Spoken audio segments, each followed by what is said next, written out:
Na na na na na na na na.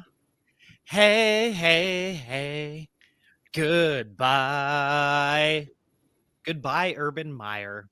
The grifter is gone. And welcome to Friday Night Insights, the show where we have clear eyes to set your fantasy football lineup, full hearts to make the correct decisions, and hopefully that means you can't lose. I'm your host at Javanaugh87, Jack Kavanaugh, back again. And it's a little bit chaotic in the NFL right now. As you can see, I have reflected that in my choice of outfit tonight, the stripes with the bow tie, with the glasses. It's chaotic, but it's also good because the bad man, the wicked witch of the West, Urban Meyer, is gone. But Jordan McDonald is back. Jordan, how's it going, sir? I am doing very well, Jack. Thank you for asking. I told you guys before we started that I got to see Spider-Man No Way Home last night. If you haven't, or probably haven't seen it because it just came out today, go watch it. If you're a Marvel fan, you probably already will. Fantastic movie. It was good to be able to take 3 hours. Take a 3 hour break from all of the football news that came our way last 2 days about cancellation. Well, not cancellations, but postponements. I guess those are today, and people going on the COVID list and stuff. But yeah, it's good. Jack, I have one question for you though, and I wanted to ask you this a couple days ago. What's it like being a Barstool published? Is it a tweeter? Yeah. Oh, it's such a great feeling, such an honor because, you know me, I personally have a lot of respect for Barstool. This is not sarcasm. I definitely don't think that they're a little bit disgusting. So yeah, it was funny enough that I was featured by them for calling Urban Meyer trash, but trash journalism site, trash coach getting fired. I like to think I'm responsible for it though. Yeah, you made that clear. You made that very clear. Yeah, by your long rant in the Discord. I couldn't tell. Why do I have 20 notifications from Jack? Well, no, those notifications were all from the article that was published. Yeah. It still counts. That got my birthday wrong, my place of residence, wanted to know my height and weight. Wait, you and Jordan are both kind of honorary Americans. / I'm an honorary Canadian, so it works out.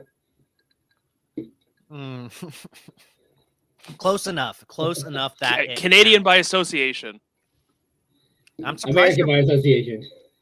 I am surprised you're wearing the Chargers shirt though, because it's a little bit embarrassing after Thursday night. No idea. I'm going to go on such a long rant that we probably will go over an hour just with me. Please do. Well, nobody's stopping you. This is your platform. Well, I am going to stop him for now because Soaring Eagle 175 does have a question that we must answer, and then Jason can rant. So first, Taysom Hill or Dak Prescott? Oh man, that's tough. I think that I'm going to go with Hill because Josh Allen just ran for 100 yards against Tampa Bay. They have no passing options, so it has to be Hill who's going to go over probably 150 yards. He will have Kamara there to check it down to and hopefully get some passing yardage, but it's not going to be a pretty game otherwise. Just kind of hoping for the best for Hill here, and I think that safe floor is definitely something you can live with. Oh, this is tough. I know that Josh Allen got those 100 yards against the Bucs, but you know what? They weren't accounting for that. They know going into this game that Taysom Hill is going to run the ball. Okay, so they're going to do everything they can to make sure that he doesn't beat them on the ground, that they're going to force him to throw. And exactly. Whatever weapons are out there for him. And it worries me because I have this dilemma where I have to play Taysom Hill or another option. So I actually would lean towards Dak. And I know that the Giants matchup isn't as juicy as it's on the surface as it will be. But I just don't trust Taysom Hill as much as I would in another matchup. I just think that they're going to have a game plan to just neutralize him. See, I guess I have to be the deciding factor here. I am the tiebreaker vote. And you know me, I hate making decisions, and I hate telling people who's right or who's wrong. Unfortunately, because of the Mike Glennon factor, I cannot in good conscience play Dak Prescott over Taysom Hill because according to sources on NJ.com, for what it's worth, the Giants are itching to bench Mike Glennon for Jake Fromm. Oh, God. Yes. That's how bad that Mike Oh. Glennon has been, and that's how little faith they have in Mike Glennon. If that is what you're hoping to do, Dak Prescott's not going to have to do a lot. They're going to run the ball a ton. He is going to coast, unfortunately. And I hate it. And I will play Dak over most quarterbacks still, but because of Taysom Hill's rushing ability, I unfortunately must go. Oh, I have a bad feeling in my stomach, and maybe I'll be wrong, but I just don't expect what you have before. I'm sure he'll have the rushing attempts, but I think that they're going to bottle him up, and I think that they're going to force him to throw. I won't be surprised if he doesn't break 100 yards, but it's the goal line carries that I care about. Yeah, I mean, you can't see him passing a whole lot just because of the fact that they really don't have anything for him to pass to. So that's a plus, kind of, I guess. But even when he is turning the ball over 4 times a game, I mean, was able to put up 20 points. And while he has started, every game that he has started at quarterback, he has scored over 20 points. So while this could easily break that in a short sample size of like 5 games, it's still something to keep an eye on and something that I am willing to kind of risk at this point, especially with all the COVID that's going on. It's just a mess. Truly a mess, but it's 2-1 Taysom over Dak, and we have a hello from PGH Pin fan. Hello, hi guys. Hello, PGH. Hello, Pin fan. friend of the show. Official friend of the show, as is Soaring Eagle. Yep. Speaking of PGH Pin fan, if you have any questions, make sure you hit us up. In the meantime, though, who's the better flex play with Elijah Mitchell out? Is it Saquon Barkley? Is it Michael Carter? Or is it KJ Osborne? Woof. I'm probably going to go with Osborne because I do think that Thielen will remain out, and you still have that big play and potential touchdown just waiting for you to happen, and it's hard to kind of pass that up. I wish I could trust Carter, but with Wilson under center, those running backs are pretty rough, and Coleman's potentially no, I just can't. And I don't trust Saquon, so I just have to go Osborne here. Oh, man. I mean, I want to say Barkley, but that Dallas run D's been pretty solid. Yeah, but I mean, like he does so much in their passing game too, even with their guys coming back. I'm trying to look at the numbers he had last week. He got saved by a touchdown. Is what happened last week because it was like garbage time, and he just somehow ended up scoring. I don't feel good about Michael Carter coming back from injury just yet. I don't know if he's going to get the full workload that he was getting. And like you said, with Wilson, like I don't know if the connection's there yet. Osborne for me is boom or bust. It's going to have to be one of those big, touchdown plays like he got against Pittsburgh. I'm more safe with mine, especially you're in the playoffs. Saquon was probably your first round pick. I'm going with Saquon because I think Saquon will still have a decent enough floor to feel good about it. Once again, this comes down for me. If you pick Carter, you can just go with your own thoughts here, but you have to realize that the Vikings are playing the Chicago Bears. And the last time I heard, the Bears are back, baby. Their secondary, not so much. However, once again, my decision comes down to Mike Glennon and Jake Fromm. So, as tough as it is, I'm actually going with Michael Carter. Wow. Wow. He couldn't do it. He just couldn't bring himself to do it. Nope. However, if I'm deciding between those two, if I'm going three in order. I will go with first Michael Carter, second KJ Osborne. Unfortunate, but Osborne, he steps right into that Thielen role. He'll be facing not Jalen Johnson. That will be Justin Jefferson's matchup. So just makes life a lot easier for Osborne. So hopefully we didn't give you an answer, but yeah, we've given this guy I guess we had a consensus on his quarterback. Yeah. This that worked out. Yeah, this one not as much. We can't be perfect, okay? I know. I would feel so tough. I know the Jake Fromm thing, but I don't care. I would play Saquon. So we have a what's up, guys, from GML559. And what's up is we're just answering your questions during Hell Week in the NFL, while also celebrating and raising a toast to the firing of Urban Meyer. Cheers. Cheers to that, man. Such a good feeling. It is. I hope we don't get any questions on, do I start James Robinson? Because the answer is yes. 100%. Every time. I have a theory too, and I don't know if it's much of a theory. I think it's actually true that every time a coach gets fired in the NFL, you always bet on the money line of that team the next week. I think it was last year. For the Raiders. No, didn't they win? I thought they won with Bakashi as their. I think they did week one. I think they did. Or like their first week. It happened last year with Dan Quinn getting fired. It happened with who else got fired last year? A lot of people did. It happened to a couple teams, and that once you get that toxic person out of at least for Urban Meyer's sake, and I think against the Texans, I think it's a no-brainer. Yeah. When the line opened at Jaguars +3, I was out. For me, it was this is a push. This is a pick 'em. You got to take the Texans giving up 3 points. Now, though, after Urban Meyer was fired, Jaguars all the way. Just bet the money line there. Mm-hmm. Now, here's something that I've been thinking about.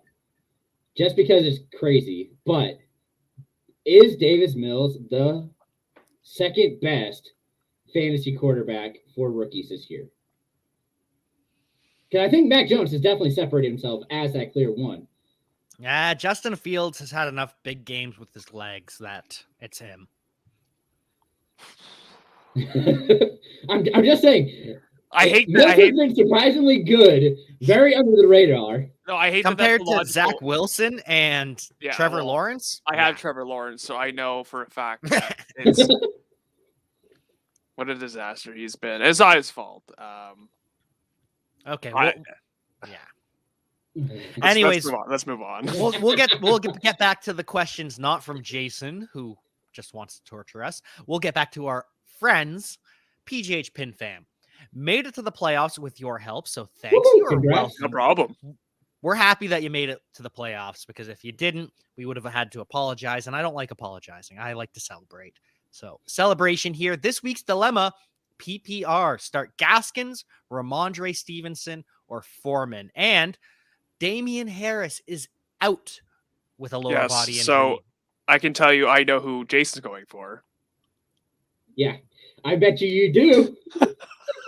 It is Ramondre Stevenson season in the NFL. Can I go? Sorry, go ahead, Jason. Go ahead. Okay. Go ahead. The other thing is Mac Jones has been suffering through a thumb. So you know what a closed area target is? Ramondre Stevenson. I mean, it's such a great matchup. I'm really nervous about the Colts. They do have a good run D, but the fact that they have him that not only line up in the backfield, he can also go out wide, can be difficult to follow. And so I love the Colts. I love this matchup. I think it's going to be really low scoring because both these teams are probably going to lean on their run game, and Bill's going to try to take away Taylor. So this will be fun. And I think Stevenson will give you that option with the PPR floor to really save your day. Yeah, I agree with pretty much almost everything you said. I think that game's going to be low scoring, and I think both teams are going to force each other to throw the ball. Just because they both great run defense, and especially the Colts, the Patriots are going to take away Jonathan Taylor. You know that's what Belichick's going to do. I'm super nervous if they try and take away Pittman too, and my fantasy value just has me so worried. Yeah. So as a fantasy player, I am not excited about Michael Pittman versus the Patriots, but as a football fan, Michael Pittman versus J.C. Jackson, two alphas at their respective positions, I'm excited. It's going to be fun to watch. That'll be teach tape. I'm excited for that game, but for different reasons. Well, you're a Colts fan. So that's the reason. Wait, really?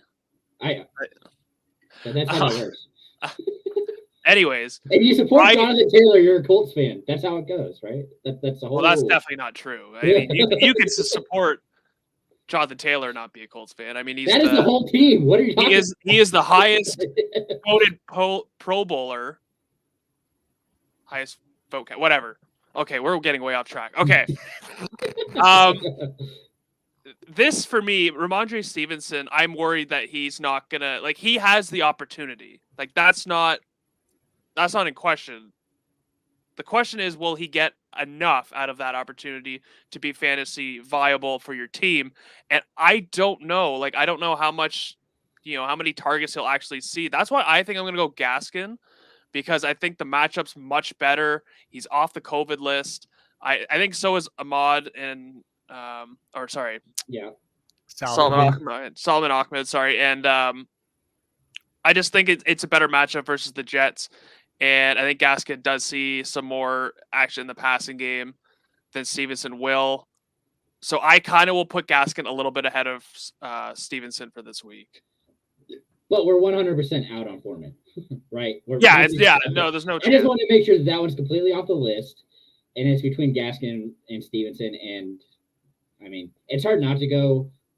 I wish I trusted that they were going to hand the ball off to Gaskin enough to make him valuable or throw it to him. Parker, with Waddle out, Parker is a great value. And then Gesicki is also another player that it's going to see a lot of volume. And so, in a good matchup, I think both will have a lot of success moving forward.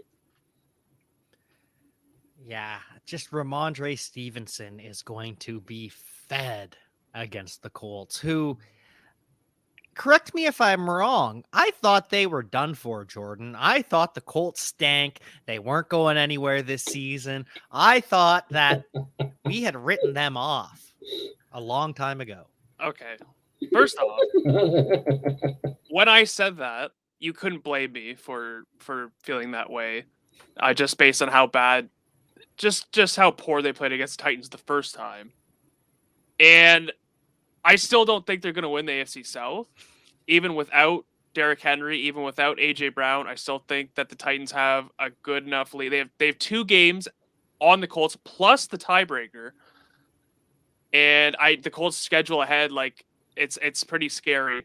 I still think they could sneak into a wild card, but they haven't done themselves any favors. Yeah, I was a little upset. You know what? I'm a fan. Okay, fans say irrational things. I'm not denying that. And I was a little peeved that they spent that first rounder on Carson Wentz and he wasn't looking good. And that's because he got hurt. He was hurt. They shouldn't have been playing him. And we saw that. That just goes into why I was upset. Well, and then the other thing with Gaskin that I'm nervous about is Brown active? Do we know yet? Undeclared, no. So he's at practice. So he's been at practice, but the way it works is they don't have to report how much he's practicing, if it's limited, if it's full, and they haven't officially activated him. So he's in the window. I knew he was. Yeah, he's in the window. He could play. Is Duke Johnson? They signed so many people. I'm trying to make sure. I'm not worried about Duke Johnson. No, but so the answer overall though is, if Malcolm Brown is active, he's the RB3. If he's not, it's Duke Johnson. Okay. One of them is active. One of them is inactive. Neither of them matters from Gaskin. This is what I'm really getting at. Hey, Jack, whatever happened to Patrick Laird?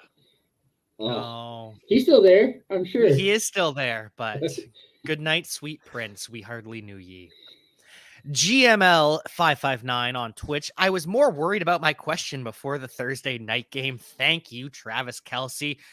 And I've seen people talking. Absolutely saved. He was absolutely saved because of Derwin James being injured and getting out of that game. That is the whole reason you had any luck. Otherwise, he was done. You know I what, would have been Jason? surprised had he broken 100 yards. If ifs and buts were candy and nuts, then every day would be Oomka Doomka Day. You mean the Chargers would have won another game that they should have already won? Yes, I understand this. I am a Chargers fan. I am so frustrated by that. But again, yes, thank you, Travis Kelce. You're frustrated. I had Chargers plus 3.5 last night. That was upsetting. Well, I mean, Samuels was still out. Made me a little nervous that we wouldn't be able to bracket Tyreek, which we did a decent job on for most of the game. But the fact that Mahomes had 13 points going into the fourth quarter and then comes off with that, I'm super just sick. It's annoying. I don't like it. I'm not a fan.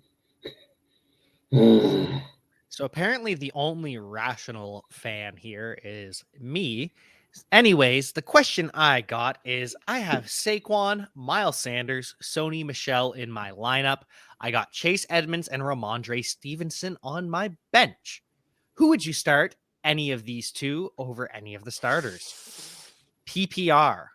Yeah, I'm starting both Edmonds and Stevenson over Sanders and Saquon. Is it confirmed Edmonds is back in the lineup next game? Like, I'm a little worried that all this time off, James Conner has officially like leapfrogged well, he's dealing him. with an ankle issue. That's the reason I'm Edmonds more. I don't know if I would put Edmonds in. Ramondre Stevenson, absolutely.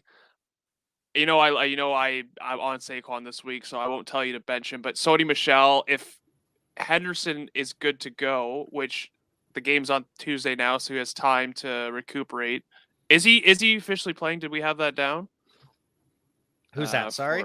For Henderson. Is Henderson playing? Henderson, yeah. Well, so that's what I was going to get into, and I have a big overarching point for this week with the rescheduled games. If you need to swing for the fences, I understand waiting on players. Not so much Sony Michel. For Sony Michel, I think I would just sit him for the safety of it. However, I understand for your stars that got moved, like Nick Chubb, you want to wait for him. However, for your kind of interchangeable players, your players that or if you're in a situation where you just need solid production, I'm playing the guys who play this weekend over having to wait because of this outbreak. It's almost uncontrollable, unpredictable. And so I want to go with the certainty of knowing I don't have to pivot at the last second to Jake Funk for the Rams if he's even the RB3. I can't remember at this point. Well, the main reason that I just want to make sure that Sanders gets out of your lineup because him and Jordan Howard are both going to be active, which completely just ruin each other, in my opinion. I mean, and you still have Scott and Gainwell potentially waiting in the rafters as well. And you have Hurts. And Hurts. It's a huge mess, and I can't say that you want him in your lineup. I agree completely. It's going to be, let's say, 16 carries for Miles Sanders, 12 for Jordan Howard. It's going to be a gong show, and then another 10 for Jalen Hurts. So I think you start Saquon, Chase Edmonds, and Ramondre Stevenson. You don't wait on Sony Michel. You don't worry about that. And you get Miles Sanders out of your lineup. See, I am skeptical about Edmonds more than you guys are, but the matchup is pretty nice. And I agree. Like, yeah, you don't want to wait. You don't want to wait that long and then have, Michelle being like what Higbee was. Like, I was one of the people that had to pick up Kendall Blanton to play over Tyler Higbee, and I lost my matchup by like less than 2 points. Well, had you listened to me, you wouldn't have even been starting Higbee because I had to start Higbee because I had Goddard on a bye. So Higbee was my bye replacement who had to replace anyways. Where was Everett? Was Everett on your waiver wire? I don't know. I don't know. 14% rostered in most leagues. Mike Manning agrees with Jason on Travis Kelce, but Mike Manning's also biased because he played against Travis Kelce. So lots of bias here at theimportantnonsense.com. which I'm pretty unbiased. you were until tonight. No, Until I am tonight. when it comes into this stuff, I'm very unbiased. I get a little upset because things, injuries happen. That's frustrating. When you have opportunities, I mean, the one thing that I really I don't understand is why you think putting Joshua Kelly in on a goal line stand more than once is a good idea. You have Austin. Granted, I know Austin Eckler was hurt. Fine. But you put in Kelly over Jackson, Jackson, who had probably the best yards per carry line. I'm pretty sure he was almost at 6 or something stupid. Yeah. Why? Why would you do that? You're putting in this kid who's just 2 years into this game and expecting him to have success. And of course, he jumps the line and has a ball knocked away. What are you thinking? Oh, it's okay, Jason. It's also okay for GML 559 because they agree. All makes sense. Definitely going to make some moves to their lineup. Sweet. And Soaring Eagle 175 on YouTube wants to make some moves to their lineup. Do you still trust Amari Cooper with Dak Prescott's recent struggles, or should I sign a wide receiver, either Brandon Cooks, Russell Gage, or Julio, and play them instead? Lockett and Waddle on COVID list, and others wide receiver is Higgins. Hey Jason, tell him. Yeah. Go on your soapbox right now and So I'm going to start by saying I agreed to play Cooper last week because the opportunity was there. He had success against the Washington football team. So he got his touchdown, completely good with that. Moving forward, you can't. Lamb is a clear one. After that, it's a huge mess. You don't know who the targets are going to be going to. Gallup's there has ruined Cooper. There's just too many other options. With that in mind, I still love Brandon Cooks because of the fact that Davis Mills is now the quarterback, and I am here for it. When they have played together, it has been a huge success for Cooks. He's been striving forward, and I am ready for it. Especially in this matchup, I'm completely here for it. Will Jason targets, double-digit points? Let's go. Will Jason cry when Davis Mills is replaced in the first round of the NFL draft? Oh, absolutely not. But I'm hoping that they find somebody better to throw the ball if that's the case, because Cooks deserves a good quarterback, and I was so pumped for him this year with Watson. Even without Watson, he's still been able to produce, and so that you just take the little victories when you can. So that's my little victory. So, sorry, go ahead. Oh, I was going to say, for me, it's Amari Cooper. I say start your studs, even though I've said sit Dak Prescott versus Taysom Hill. When it comes to Cooper, Cooks, Gage, or Julio, it's Amari Cooper still. You know what? I would consider playing Cooks over Cooper.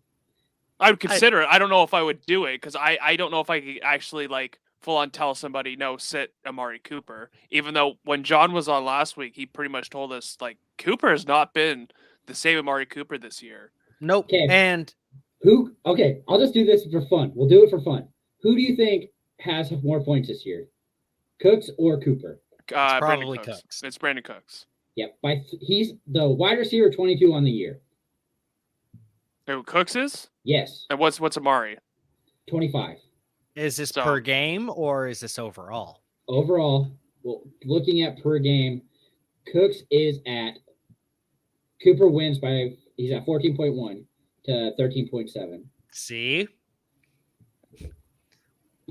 Can't do it. Gotta go with my consistency. 177.4 points to 150. What do you mean your consistency, Amari Cooper?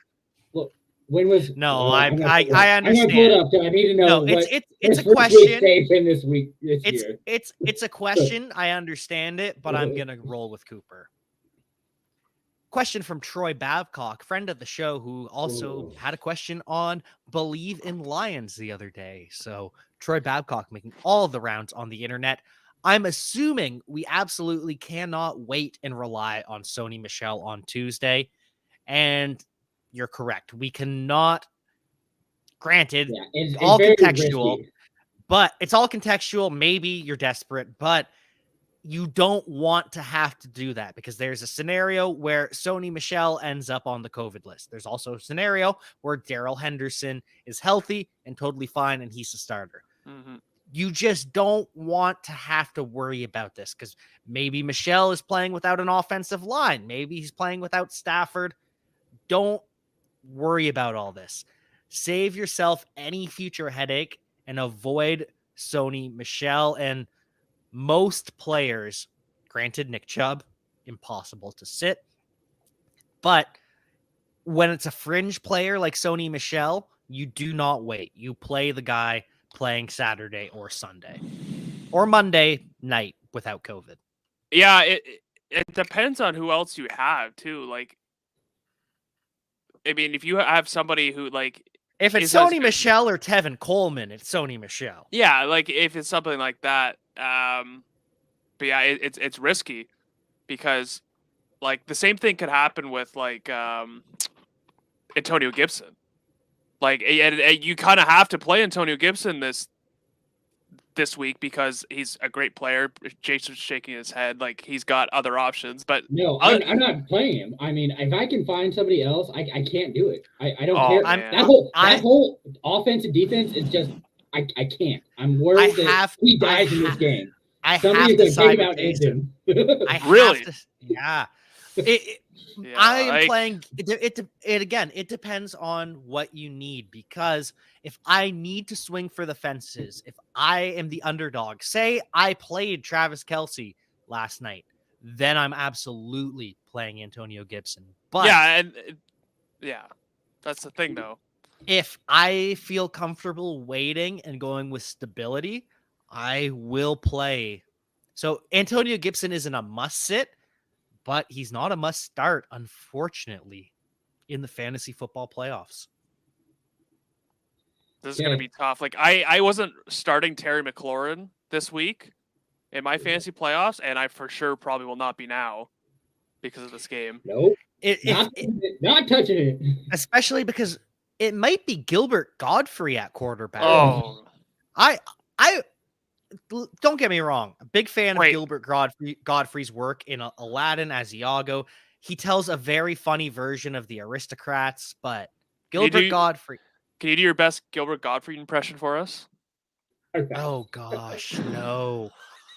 No. Nah. Nope. You at least tried. Yeah. I couldn't say anything with it. No. You gave us one syllable and you figured that was enough. You're like, no, this is a bad idea. Abort mission. Abort. Oh, goodness. It's Garrett Gilbert, but still, point remains. I do not trust him. Soaring Eagle 175. I may know the answer based on Jason's clear love for Brandon Cooks, but Jason also loves KJ Osborne. Yeah, this is like picking children for him. Not even close. It's definitely Cooks. It's not close. I mean, going back to the original point, there is no other option for him to throw to. Looking at that team, they lost Rex Burkhead, which means that they have not even Philip Lindsay anymore. Who the heck is the backup there now? Royce Freeman. Yes. I was like, it's the same team. Why can't I think of his name? So you're going to have Royce Freeman as a pass catcher, who's decent, and Brevin Jordan. Well, and they also Nico Collins. Yeah, but he's, again, a big play guy. So you're looking at KJ Osborne as compared to Brandon Cooks, who is going to see more targets. I just like it. It's hard not to with Davis Mills in there. I think he just has the opportunity and such a good matchup. Let me just say, Nico Collins, 10 targets last week. Oh, it seems like he has some target share. Well, yeah, it does have a target share, but I can see him have some success. But he's a good streamer. I mean, but no, definitely. In this situation, it's Brandon Cooks, and you're right, it's not even close. Brandon Cooks, just the floor is so much higher, and the ceilings aren't that much different, anyways. Like you're better off going Cooks. I agree. I think you do have to go with Brandon Cooks, but let's not sleep on our guy, Nico Collins, out of the University of Michigan. And let's celebrate the University of Michigan because Urban Meyer was fired this week. And the University of Michigan is going to the college football playoffs. Unfortunately, I gave up on Jim Harbaugh long ago. I cannot celebrate Michigan in the playoffs. However, I can absolutely celebrate. Ding dong, the witch is gone. Urban Meyer is out of Jacksonville. Quick Detroit, Michigan question. Go Blue! Woo! Do you think that Michigan born and bred Aiden Hutchinson will be on the Lions next year? Oh, it's tough. I think in the end, probably, but it's gonna depend a lot on the testing. Yeah, he's got a few moments to prove himself. These playoffs coming up, it like depends on what happens. Like, Yeah. And the Senior Bowl, Combine, because it was all like Thibodeau was the guy, and I know that you like there was that picture I know that you tweeted out with the Believe in Lions with the fan with the Thibodeau jersey, but Hutchinson has made his mark, and like just being from Michigan, it just makes so much sense, and he deserves it. Like based on what we've seen, It's now a conversation where I don't think there's a correct answer. It's the battle of the freak athlete, Kayvon Thibodeau, who just has all of the tools, versus Aiden Hutchinson, who is a great athlete, not a freak, but he has the production. And so that's the question. Do you want the freak or the producer? And I genuinely don't know. But I do know we have to answer this question for Renee or Rennie Rodriguez. We have had a debate on the show. Unfortunately, we did not settle that last time. Gentlemen, what advice can you give a commissioner in a league in regards to COVID? I have activated an extra 2 IR slots. What else can I do, especially for later games? Well, I know last year that the fantasy platform, whichever one you play, is very good at helping out commissioners with that. Like they'll probably push the week back a day, or like waiver period and all that. They're gonna have to, because the week ends Monday night, Tuesday morning's the next week. So your league will do that automatically. Adding the IR spots, that's a smart move, because if your league has players on the COVID list and they're IR eligible, that definitely helps everybody, fill a lineup.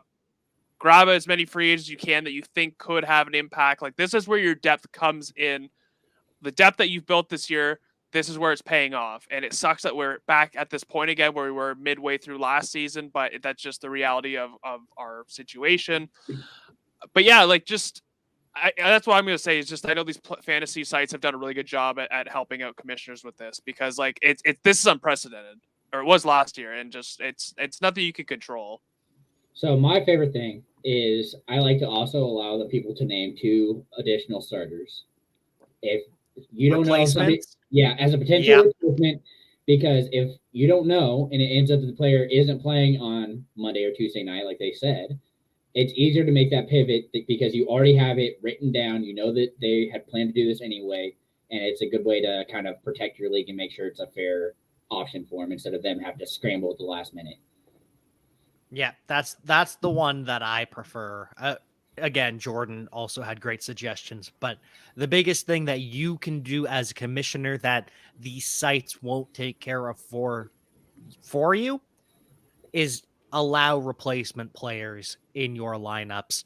And you can make caveats, you can make contingencies however you want, you can structure it however you want, but that's the best way to start the conversation at the very least. Because as Jordan said, unprecedented times right now. Omicron, Myocron. This is just so confusing. Yeah, you guys in your Greek letters just don't understand. It's Omicron. There's no N.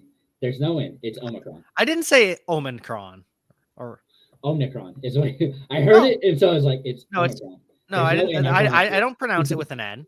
This is a Pam versus Pan situation, but I don't think people care about that conversation. People care about. The important part was we need to make sure people know when the games have been moved to.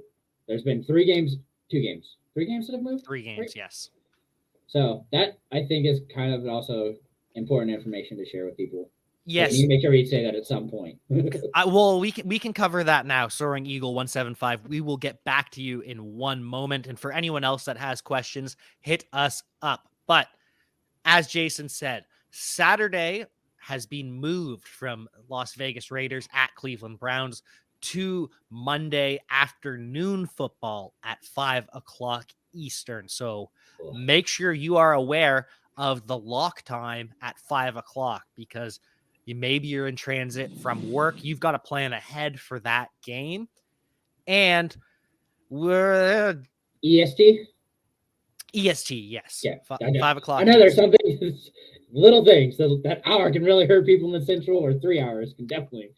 And another interesting thing is Mark Davis has suggested that because of the inconvenience that the Raiders are suffering, they move the game to Vegas. I don't think that happens, but worth a shot, Mark. I understand it.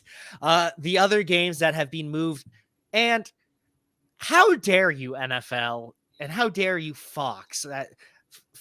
We have a lot of issues with Fox. We're not going to talk about those, but Fox's planner has decided that, yes, we get Tuesday football. We get 2 football games on Tuesday. Fantastic. No, they're both at 7:00 p.m. Eastern. They are at the exact same time on the exact same network. So depending on where you live, they tell you which game you get. You don't get to decide unless you have a good package or the zone like I do in Canada. But what the actual F? What the actual F? Can I interject and say something about DAZN? Me and DAZN have a very love-hate relationship since they acquired the NFL rights in Canada. I have beef with them because you know what?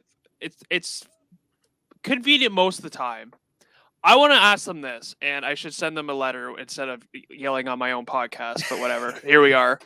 Why do they not have Hard Knocks Colts? They have every other.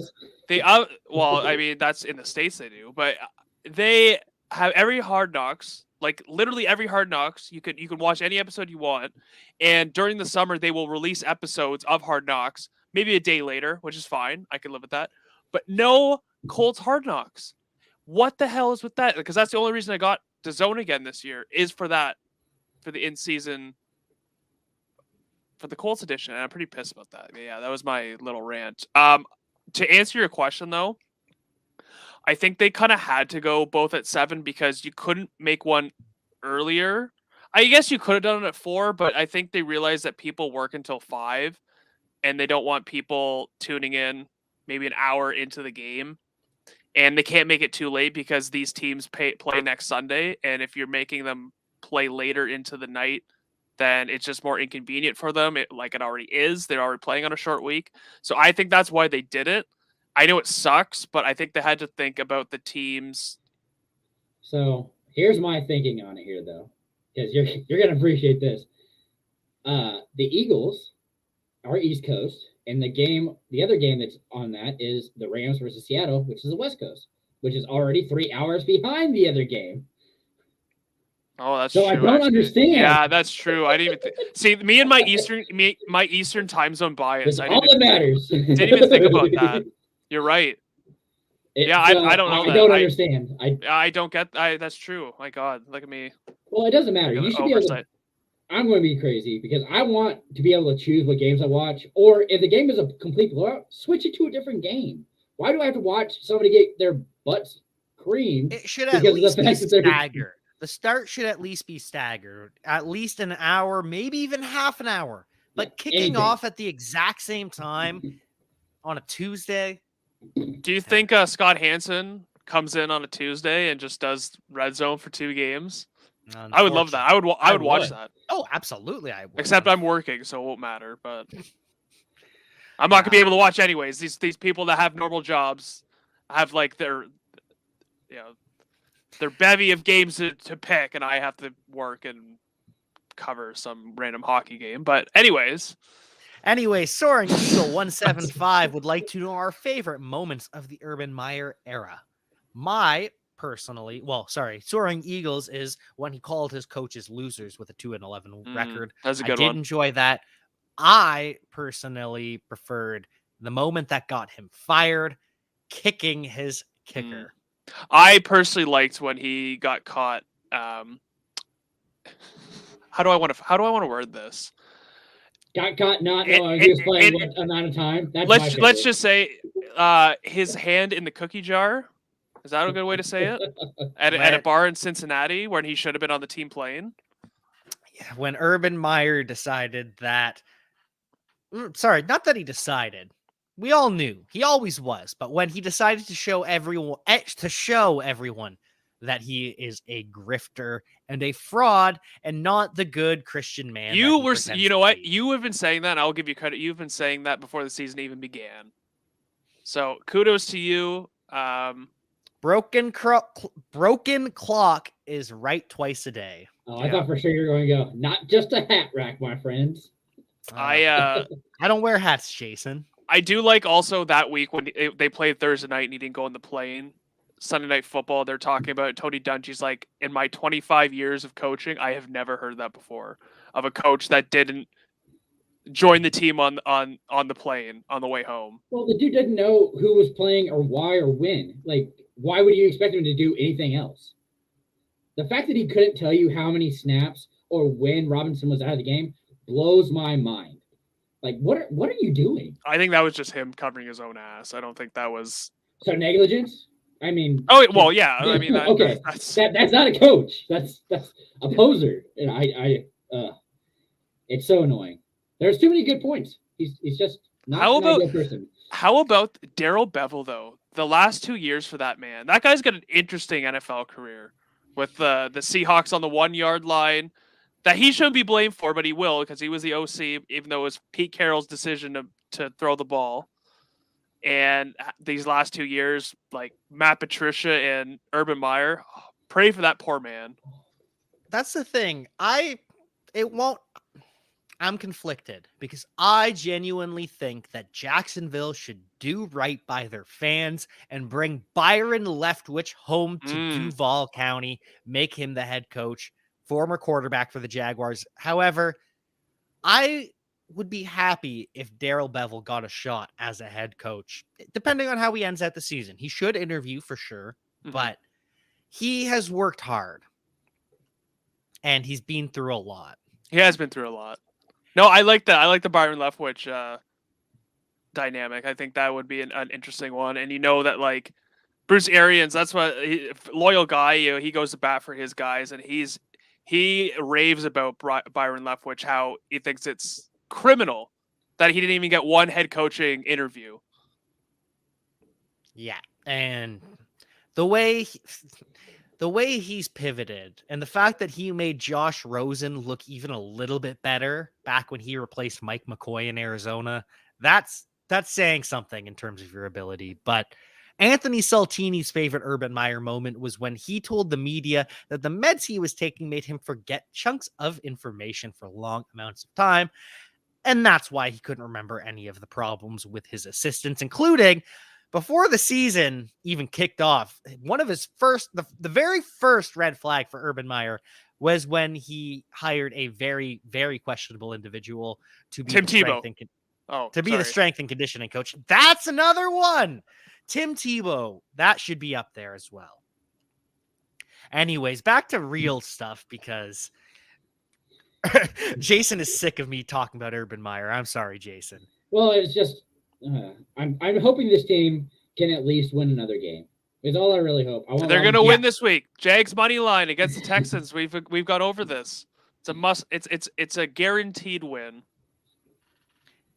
Yeah, I truly think it is. And the good news for Jason, if it is a guaranteed Jags win, that means Davis Mills throwing a lot to Brandon Cooks. Yeah, it's strange how like half of our show already has been devoted to the Jags-Texans game. No kidding. Who my are goodness. we? We are not the game, just the two teams in general, I guess. We are garbage hosts. Sorry, Soaring Eagle 175. Do you trust Dante Foreman at flex over Amari Cooper? Oh, we must qualify this with your league settings. When he posed the question before, it's not going to make a difference. Like I'm still going with the answer I gave him. I thought he was talking about Devontae Foreman, not Dante Foreman. but still doesn't matter. You mean Amari Cooper. Devontae Freeman. Oh my god. I saw that coming. I just wanted to wait. Oh my god. Yeah, so I did think it was Devontae Freeman. But it doesn't matter. Like I still okay. Jordan isn't used to doing this anymore. He kind of forgets how it goes. I'm mailing it in. Oh my god. Give him a break here. To answer this question, it's Amari Cooper. I don't care what the settings are. It most likely half PPR, no point. Amari Cooper for me. Agreed. If it was standard, it's a conversation. Yeah, that's where I'm close. Just because you know that Foreman's going to get touches and potentially goal line touches, so you're looking at a potential 7 points. Yeah, that's the only possible outcome because Amari Cooper might not score, but half PPR, then you go with Amari Cooper over Dante Foreman. Oh dear God. So stay away from both the Texans and Jags defenses. Sorry. I love that. I love how both of those defenses were like, projected so many points this week. And no, I wouldn't trust any of them. No. Like if you're going in your first week of fantasy playoffs and you're streaming defenses and you have one of these, why were you watching my waiver show if that's the case? I've been telling you for 3 weeks now to make sure to grab the Dolphins because they are set up for success this week. Well, you know what, Jason? And the rest of the playoffs. You're right. People need to be watching that because you should be in your. That was the thing too. Like I played a league with IDPs, and these people that draft IDPs like so early in the draft just end up dropping them on their bye weeks. I save it till the end, and I have Aloha Kuhn and I have Devin White who I picked up after their bye weeks, and like Darius Leonard was another one this week that was on waivers.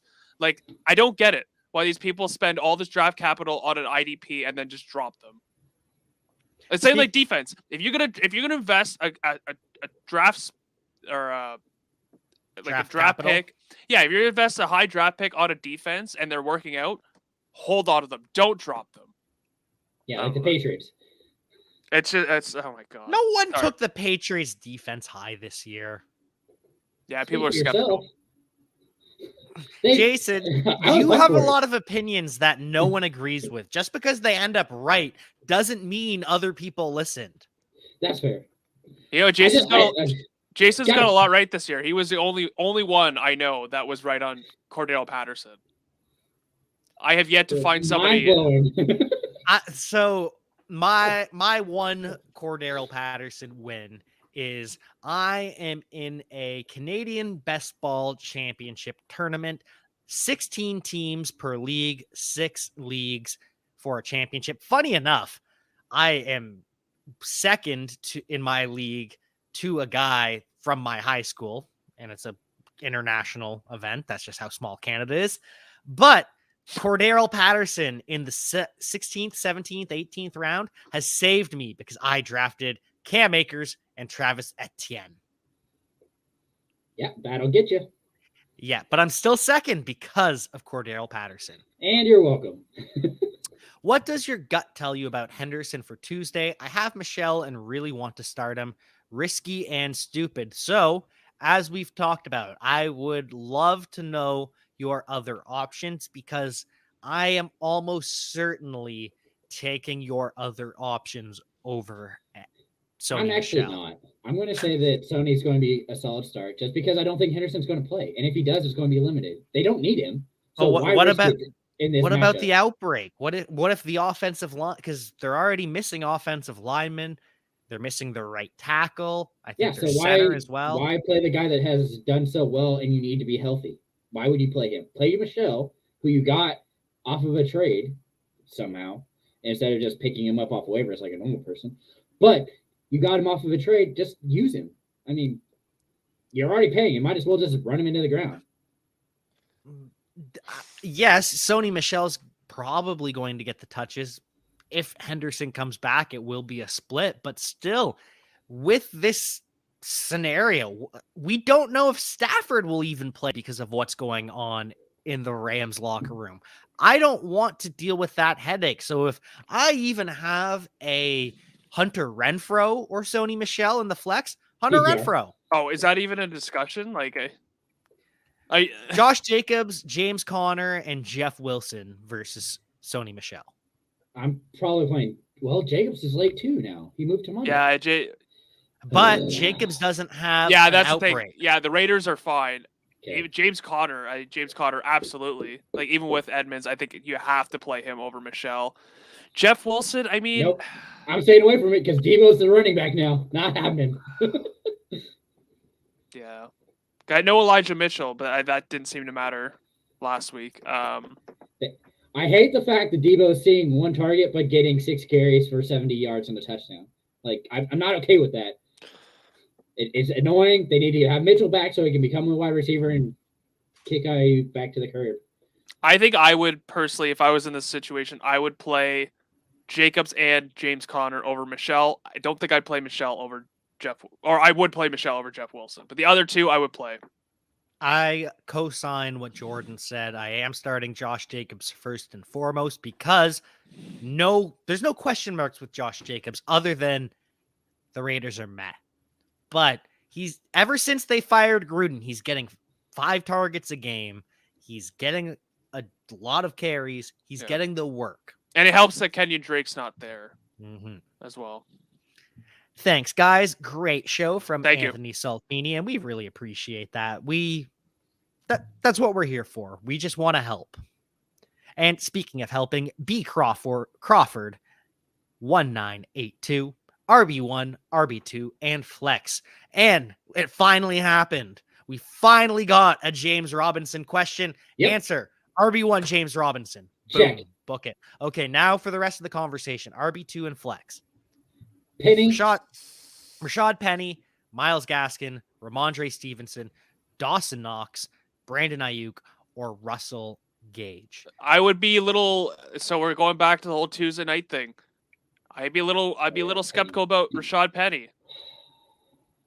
Alex Collins, he is in the COVID protocol. Rashad Penny deserves a chance to start and earn the bell cow job, according to Pete Carroll. You notice the quotations, but Travis Homer is supposed to be back, so he's probably getting the pass catching role. And Adrian Peterson expected to play, and he's gonna get goal line carries. I'm sorry, and he shouldn't, but it will. I'm sorry, I did not watch a single second of that Seahawks Texans games, and so I don't know. He actually had a pretty good. He looked pretty good. He did look good, but he got a lot of carries. He looked good. I was pretty impressed with him. I wish he would have saw more pass catching. Okay. Like, I wish he was using that game more, but anyways, we are and plus we already had that question about Gaskin or Stevenson, and I would rather pick Gaskin. So I for my RB2, I'll go Gaskin. Yeah, I'm still I can't do it. I have to go Penny. I still think it's going to be Penny. Wow, I want to play. Even over Ramondre. Yeah, wow. I think he'll have the volume. I think this is a good matchup because Lockett is probably going to be out. So another target is gone. You have DK, who has been hopefully going to be inserted back into that role, but you don't know. And with that there, Penny just looked really good. And I'm going to buy it because Penny has been out for so long. I'm nervous that he gets injured again in this game. But with the opportunity that he had last week, it looked great.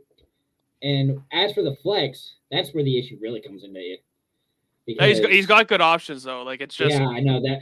You have too many good options. I mean, Stevenson probably gives you the best floor. In PPR, Gage is interesting, but, man, like, I don't think you go wrong at really with any of these. I don't think any of them absolutely just tank and give you a 0. I'm gonna be biased, and this is pure biased answer, but I am relying heavily on Brandon Ayuk this week, so I am giving you well wishes if you decide to go Brandon Ayuk because I need him for a big week. I don't know if I'm gonna get it, but I'm just letting you know that if you decide to go that way, I will be in lockstep with you. But for the flex. See, I want to lean I want to know if this is PPR or not, which it most likely is. Most likely is. Stevenson, or are you going to go Gage? Okay, that's where it really probably is. I gotta have to go Gage. I'm serious. I don't know if Stevenson is gonna be able to is gonna have a great game. I really don't. I think that they're gonna. That might be biased too. Like I gotta throw my biases away, but I really don't think that Stevenson is going to put up the numbers that people think he is. Like, I think the opportunity will be there. I think he'll get the rush attempts. It is PPR. Just for saying that, I'll go with the wide receiver. I'll go Gage. Yeah. Biased. Gage is probably the safe play. But am I biased though? Like, do you really believe that Ramondre Stevenson will have the day that people think he will, just because Damien Harris isn't there? He will have roughly 15 to 20 carries and about 5 to 8 targets, which I'm starting that player. So you're every in the. time. Oh, I thought you said you're starting him. That's why you're cautiously optimistic. No, I'm pretty optimistic about Ramondre Stevens' season. So, number 1, James Robinson. Number 2, Ramondre Stevenson. And then I got Gaskin as my RB2. Let me just establish that. I think because it's the Jets, and correct me if I'm wrong, but I remember Gaskins carving the Jets earlier this year. I'm going to take him. However, the big question mark is what the Falcons do with AJ Turrell. Because Turrell, if he follows Debo, they're kind of wasting him because he's running so much and not running routes. Okay, so Gaskins had 23 carries for 89 yards and a touchdown. Against the Jets? Against the Jets. Yeah, and then he had receptions. Three receptions for 7 yards. And a touchdown. Yeah, see, that's it. Gaskin over Gage, or Gaskin over Ayuk, probably, because I think the problem is if Ayuk is facing the Falcons corner too, he's getting a 70-yard touchdown. But do you think that Turrell, or Turrell, whatever you're calling him, do you think that they'll put him on Kittle and try to stop that bleeding? You don't think that they'll try and do that? They'll try and... Too small. Kittle's going to feast. It's going to be awesome. Okay. Especially when 100 yards plus. Look at the linebackers that they have. Yeah. They can't hang with Kittle, Deion Jones, and Foye Oluokun, but body type and speed-wise, that's what they're going to try to do. Okay. So dangerous. Yeah, I can't trust Ayuk. So he's completely off for me. For me, James Robinson, number 1, number 2. So let's assign them points. So we'll give 3 points to James Robinson from me, 2 points to Ramondre Stevenson, and 1 point to Myles Gaskin. Okay. I mean, Robinson's clearly starting for you. I think we all agree on that. I just want to... So 9 points for James Robinson. He's got it. Yeah. Looking at 2 points, I'm probably going to go to... Nope, I can't do it. I'm going to have to go Penny and then Stevenson. So 2 points for Penny, 3 points for Stevenson. Jordan. All right. 2 points for Gaskin, 1 point for Russell Gage. I like Gage because it is PPR, but I'm expecting Stevenson to have a bigger game.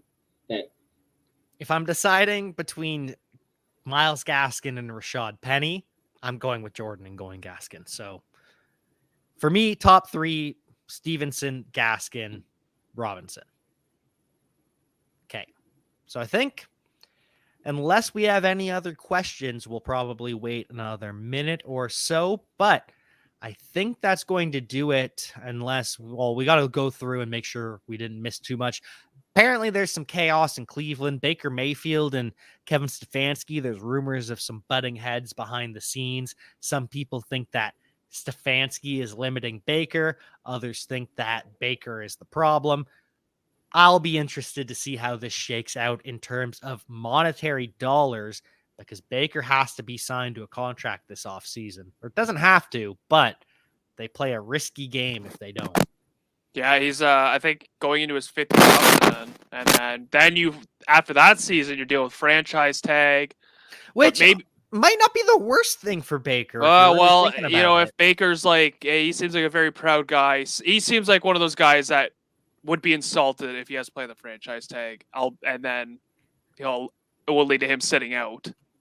Yeah, the only thing that I care about for when we're talking about this is Njoku is activated, Bryant is out, and potentially Hooper is out. If Hooper is out, I'm okay streaming Njoku this week. Even with Nick Mullins.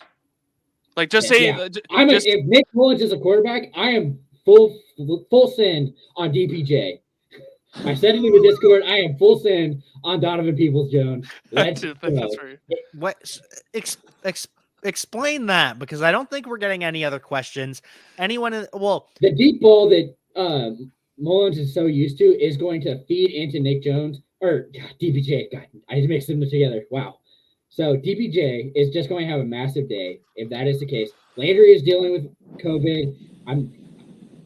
I absolutely love him in that matchup. I think Mullins is going to take the risk. When they have to throw it, DPJ is going to be the option. He has a clear alpha to me in comparison to everybody else. I love Landry, but he is a second fiddle and that short area guy. And I wouldn't even be surprised if he ends up being one of the guys who throws it to him. Landry touchdown to DPJ. Yeah, not out of the realm of possibility. They love it there. That was their go-to with OBJ and Landry, is they would switch them back and forth, and it worked out great.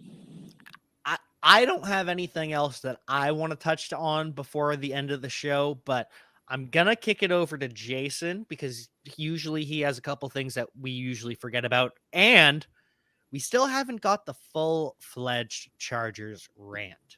Yeah. Unfortunately, I'm not going to go on it. I want to, but it will take another hour. Like I said, I'm not going to go on it. I touched on the important thing with Kelly because that was extremely frustrating to me. But we're okay. We're okay. The important things. Can you tell me how you felt about Andy Reid sending out Melvin Ingram for the coin toss? I mean, good for him. I'm just happy that he found a job because I didn't want to let him go. I don't think that Ingram shouldn't have left. They should have paid him and had him there, but I understand why, and I absolutely love his talent. And so, oh gosh. Hello, Rach15XO. Rach15XO. Hi, Jordan. Love you. Thank you. But yeah, hi, Rach. It was good for him, and so I'm excited. More importantly, let's see. McLaurin dealing with concussion. Didn't practice Wednesday. Returns Thursday.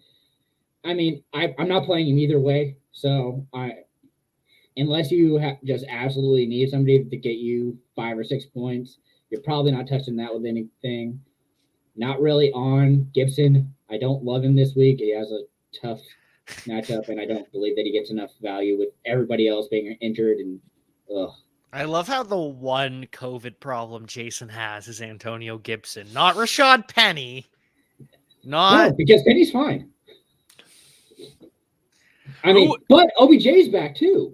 Who is now that he's going to be active? That ruins Van Jefferson. That makes me extremely frustrated. Who is the football team going to start at quarterback if Heineke and Kyle Allen are out? Gilbert Godfrey. It's not. Who? Gilbert? What's his name? Garrett Gilbert. Yeah. Is that it? Garrett Gilbert. Okay. Well, so Garrett Gilbert's there. They also have Jordan Teamu. Oh my God. Yeah. Dipping into that XFL talent. Yes, I would much prefer to see Gilbert Godfrey at quarterback. This time I'm not being sarcastic. I prefer to see Gilbert Godfrey at quarterback over Jordan Teamu and Garrett Gilbert. But I think, Jason, anything else you want to touch on? I'm trying to look through this as quick as I possibly can because somehow no DeAndre Swift. We've talked about that. Craig Reynolds, RB1 for the Lions. However, avoid all of them if you can. That is super frustrating. Where did he come from? Like, what happened to Jamar Jefferson? And flu. He has an ankle injury and he had the flu last week, and that was why. Unfortunately, there were no reports about the flu. Nope. Anywhere. But Dan Campbell came out after the game and said that was a miss by Detroit media. That's not on the team. That's just. Well, but on Fantasy Football Today on Sunday, they brought it up, and I'm like, I'm not going to worry about that kid. I don't know who he is. It doesn't matter. They have Jamar Jefferson. I'm excited to see him go. Yeah. Or Godwin. Godwin Igwebuike. Yeah. What the other option? I was just like, okay. So he fumbled. That's what cost him. Okay. Like Craig Reynolds came out of nowhere, and that super just frustrated me. Yeah, I had a lot riding on Jamar Jefferson, unfortunately, last week. We didn't touch on Hopkins either. He's done for the year. You can drop him in fantasy. Yeah. I'm also And redraft. Yeah, Only thank you. redraft. You cannot Only drop him in Dynasty. Yeah. Unless you're in a TJ dynasty. Yeah, unless you're in a dynasty league with me, and well, maybe not because I don't have a lot of fab. TJ Hawkinson also done. Yeah. That's the other big one. Elijah Moore does expect to be back for the final 2 games, so that would be for your final game. Antonio Brown was able to have an independent practice today, so he should be back next week. So he's not getting cut by the Bucs. So. Bruce Arians talks a big game about, it could go 50-50. I don't know if I'm going to keep Antonio Brown. No, Bruce Arians is not as hard as he likes to make himself out to be. He wants to win. Antonio Brown gives him a chance at winning. So I'm not talking about what I would do. That's not the conversation. I'm not an NFL coach, but Bruce Arians, I don't think is going to do it. Yeah. Okay. The other thing that we didn't touch on, Lamar Jackson. Yes. Do we believe that he plays? No. Okay. Don't think so. No, you're a resident Ravens fan. Yeah, that's why I was like, I want to get this out there because I don't think days of no practice dealing with an ankle sprain. So it's not a high ankle. We've had that confirmed. But we saw with Saquon Barkley, this is the comparison I'm making. I know we have all of the jokes about Lamar Jackson's a running back, but in terms of the actual injury to the ankle, it seems similar to the Saquon Barkley very swollen ankle that we saw. We just didn't get to actually see it. But in terms of severity, that's what I'm expecting. I don't think he's going to be able to go since he didn't play at all. And even if he does, there will be some laxity to that ankle joint. He runs the risk of re-injuring it. I think they sit him for 1 week. It is Tyler Huntley once again. Wait, so sorry, what with his ankle? Some laxative? Oh, goodness. Some laxity. His ankle will be loose. It will be flimsy, weak. Yeah. Jason understands what I'm saying because he is not a jerk. No, I've also dealt with that for years. And so ankle injuries are not something that I play with. I sprained my ankle on Thanksgiving. And I was walking once home. you do it, it's so easy to redo. So yes, it is. If Jackson is out, I'm not touching Malcolm Brown. I am looking at Mark Andrews only. I love Freeman. He gets a bump up because he's going to get used in the passing game. And Bateman might actually become a flex option depending on what your team looks like. Yeah, Bateman is very much depends on your team. I was asked earlier, and in half-point PPR, I said Dante Foreman over Bateman because of the Packers versus Huntley. Yeah. Andrews is the one on the Ravens I care about. Yeah, he's going to get a lot of targets with that game for sure. Also, Aaron Rodgers, he didn't practice all week. I don't know if Aaron Rodgers will practice again this season. Yeah, you mean Toe Rogan? Oh. This is why we don't go over time. Right here. This is why. That's his name, though. As soon as we pass that hour and 6-minute mark, that's when things start going south. So is it time to wrap it up then? Well, going south, is this more Lamar Jackson? Oh my God. Well, you're talking about runs. You're talking about runs and loose and laxatives. I mean, what do you want? And that's going to do it from us here on Friday Night Insights. Thank you so much at Donald McJordan for tuning in.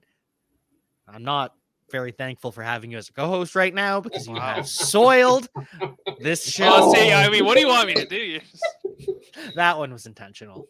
Oh, No, Jordan, thank you again for joining, and we're glad to have you back. Oh, thank you for having me. Well, I think you're having me on my own show. Well, no, we're just glad to have you back that you're not working. That's true.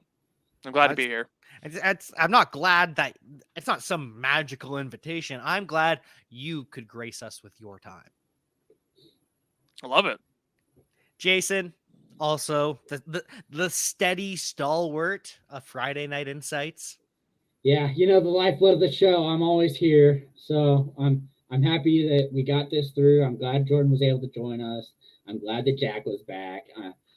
Going strong, hoping that, we can hopefully get you guys ready for this weekend because it's a huge mess with COVID going on, I'm always flexible with you guys. I'm trying to be as flexible as possible and working with everybody I can. So, and with that, thank you all for tuning in. Make sure you check out importantnonsense.com.